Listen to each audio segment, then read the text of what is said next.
यतिमा अब तो तस्वीर बदल रही है।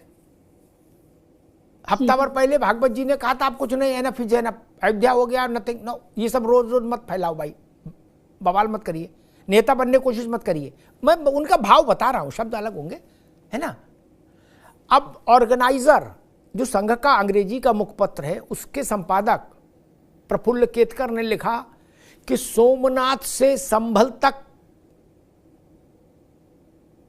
सभ्यता के संघर्ष के हर सच को जाना जाना चाहिए। विश्व हिंदू परिषद ने कहा पहले काशी मथुरा छोड़ो, उसके बाद सोचेंगे क्या करना है। और इसी विश्व हिंदू परिषद ने कहा कि 5 जनवरी से एक राष्ट्रीय कार्यक्रम शुरू कर रहे हैं, सरकारों मंदिर छोड़ो। कोई सरकार मंदिर के अंदर नहीं रहेगी, मंदिर का स्टीयरिंग सरकार के हाथ में नहीं रहना चाहिए, किसी की सरकार हो, चाहे अपनी हो चाहे पराई हो। अब इस सब तीनों चीजों को एक साथ जोड़े और भागवत जी का बयान सुने तो लग रहा है कि वो पूरा भाई ये पश्चिम है। यतिमा, देखिए अमिताभ जी, आज की जो परिस्थिति है, आज इस तरीके से देवालय प्रकट हो रहे हैं और कहीं कोई खुदाई नहीं हो रही है, अपने आप देवालय प्रकट हो रहे हैं और प्रमाण दे रहे हैं अपने होने का।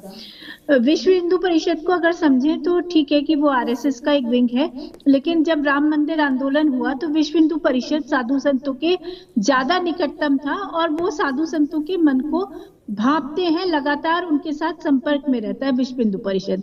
और साधु संतों का मन ये है कि सांस्कृतिक उत्थान होना चाहिए। भारत में जो अत्याचार, जो अनाचार इतने वर्षों तक मुस्लिम तुष्टीकरण के नाम पर होता रहा, वो अब बंद होना चाहिए और देवोत्थान होना चाहिए। जिन देवालयों को बंद कर दिया गया था, भारत की मूल संस्कृति देवालयों से जानी जाती है और उस मूल संस्कृति पर लगातार जब से आक्रमण हुए भारत पे और आज तक लगातार प्रहार करने का प्रयास किया जाता रहा।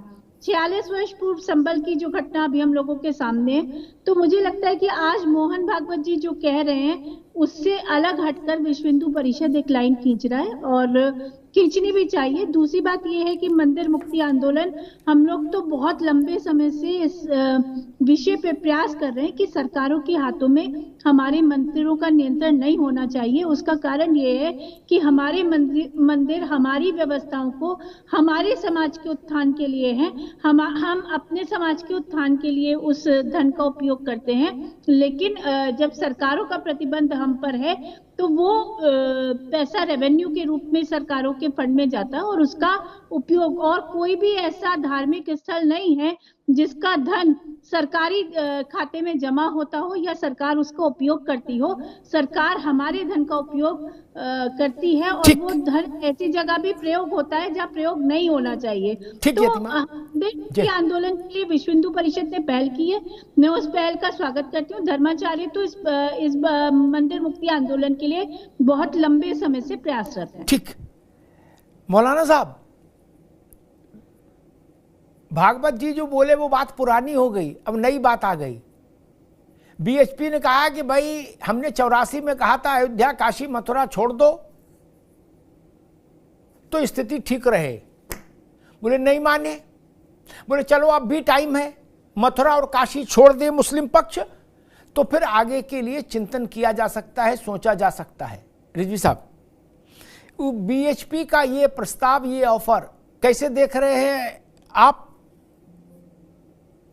देखिए, जो बातचीत का सिलसिला है तो बातचीत का सिलसिला तो होना ही चाहिए, और अगर बीच में कोई जिम्मेदार शख्सियत पड़े या हुकूमत के अहलकार पड़े बीच में और दोनों मुस्लिम और हिंदू पक्ष में दोनों में बातचीत का सिलसिला शुरू कराते हैं या बातचीत होती है तो कोई दिक्कत की बात नहीं है और ये अच्छी बात है। हर मुश्किल से मुश्किल मसला, बड़े से बड़ा मामला बातचीत की ही टेबल पर जाकर के हल होता है, मगर इसमें जानिबदारी न बरती जाए या निष्पक्ष होकर कोई बीच में पड़े और जिम्मेदारी ले तो कहीं न कहीं मैं समझता हूं कि मसले का हल निकलेगा। मौलाना साहब, और मोहन भागवत, मौलाना साहब एक मिनट, विश्व हिंदू परिषद बातचीत की लंबी अयोध्या जैसी मीटिंगें दर मीटिंग की बात नहीं कर रहा है कि टेम्पू भर भर के फाइलें आए जाएं। वो तो कह रहे हैं सब बात हो गई, अब तो सब अयोध्या कोर्ट से मिल गया,